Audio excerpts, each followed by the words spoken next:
Ever flinch at cumin for no reason, or feel your pulse hammer in a perfectly quiet room? Before you beat yourself up, consider this. The freakout might not be yours. It could be a 200-year-old memo arriving late, written in someone else's ink. Stick with me. We're about to read the fine print hiding in your chromosomes, and the byline might surprise you. Let's start with our friend Junger. He had a hunch there are things our ancestors knew that got encoded in our reflexes. We don't pass down illnesses or family feuds. We pass down responses to illness and feud. But how?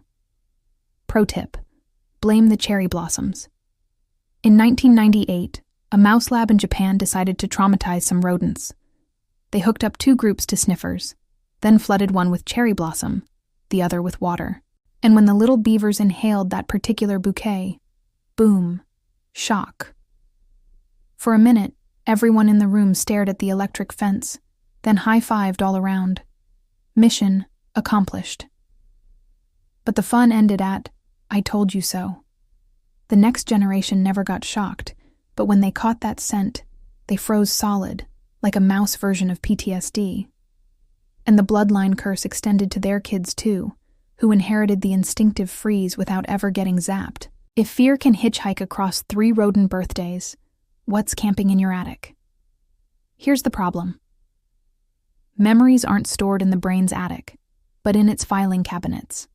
Each neuron has enough filing cabinets to store 1 million lifetimes. And if you think that's overkill, consider this. When you were born, you came with an instruction manual, 46 volumes, 3 billion pages, 20,000 years in the making. It's called your DNA, the recipe book that makes you you. But between the cookbook and the kitchen is a whole wing of R&D, epigenetics. Tiny post-its on your DNA that whisper louder or hush. No letters changed, just volume knobs. So when your great-grandpa went bankrupt in the cotton market crash of 1929, your DNA was like, crap, let's bail him out. Your cells make every effort to restore order. But if the bank run was caused by a runaway train, well, sometimes the bank run is your great-great-grandma. She swallowed the cyanide from her John Henry husband's lunch pail. When the baby was born, healthy. But at 60, they suffered sudden cardiac arrests. Peek at their children, same curve, same age. When the baby was born, healthy, but at 60, they suffered sudden cardiac arrests. And here's the kicker. The egg that became you was already assembling inside your mom while she floated inside your grandma. 1 season of starvation, 3 generations of medical files. Family lore? Try family diagnosis. And if you think a miserable Thanksgiving counts as trauma, wait till you meet our next patient. Bianca Jones. Marlin zaps mice whenever peppermint drifts in. Babies born months later hate peppermint like it owes them rent. Swap the minty smell for elevators, crowds, or phone calls, and you've sketched half the therapy roster. Here's the culprit. Little methyl caps glued to odor genes. Biological keep-out tape. The danger faded with disco, but the tape stays stuck. Now we know where you're going with this. Good news. The tape can play the other side. Let mice chill in a once scary playground, and their pups inherit the chill. Same chemistry, opposite mood. After 9/11, widows who spun coherent hero stories about their husbands raised 7-year-olds with steadier cortisol. Your retelling of yesterday can rewire tomorrow. Here's another secret. Resilience also travels. Bad news, 9/11 was America's trauma. Good news, your anti-anxiety cocktail gets shipped standard issue. Bad news, eviction notices get passed down 3 generations.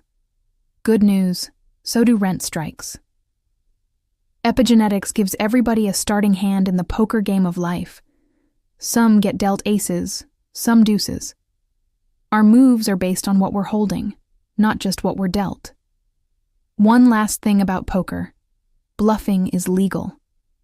If you have nothing, but you bet the world you've got Texas Hold'em, you're more likely to win the pot.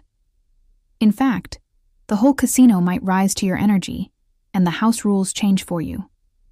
In other words, Culture is the user manual for the hardware epigenetics ships. Miss the ritual? The body keeps receipts. Keep the dance. The same body exhales. For centuries, dying was DIY. Victorians kept corpses at home for weeks, holding vigils, feasts, even parties. Today, we send bodies off faster than we did our smallpox coverage. We don't have to grieve in public, but death still collects. So we invented funerals, wakes, Shiva calls. Call it what you want. Rituals give grief choreography, so it doesn't metastasize into blood pressure meds. Speaking of rituals, let's take a quick break from the drama and dissect one of mine. Every Sunday morning, I pour orange juice into these glasses. The first glass is filled with the previous Sunday's pulp, the second with fresh OJ. Once they're both full, I dump the old into the new. I wouldn't say it's sacred, but it's definitely gotten me through some Sunday mornings. What's your move on a bad day? Got any advice for Junger on how to fix his trauma stash? Leave it in the comments below. And stick around for next week's episode where we'll show you how to rewrite your own ending. Now back to our host. When we edit the script, the result is a miracle cure. Like when scared mice get new toys, tunnels, friends, and their fear tags vanish in 14 days. Human translation: hang out, move your legs, try something novel. Trade one doom scroll session for a walk with a buddy, and narrate the weird clouds out loud. That simple combo slaps new proteins onto old genes, loosening the keep-out tape. You're literally walking your genome into a fresher draft. And that brings us to the final verdict. The code isn't carved in granite. It's scribbled in pencil. The 2 a.m. panic might not be your screw-up. It's an unclaimed heirloom. Same goes for the cool you didn't earn. Your calm in crises could be interest on a great-grandparent's courage deposit. Identity isn't solo karaoke. It's a choir, some parts wailing, others harmonizing. Your only job? Choose which voices get the solo. Now, to prove Junger right, we need a bigger sample size. So grab your favorite long-suffering relative and follow along. Look at them. Yeah, them. Now ask, what did they survive so I could inherit this? Maybe it's Grandpa Frank's survivalist pantry, stocked to the rafters with canned corn. Or maybe it's Uncle Tony's perpetual sunshine. You only live once, he says, and throws peanuts at the sky. Suddenly those traits aren't a pain in the butt. They're a love letter. So name that tune, sing along.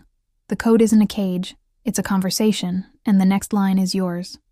Next week we're road testing lab-approved breathwork combos that peel methylation stickers.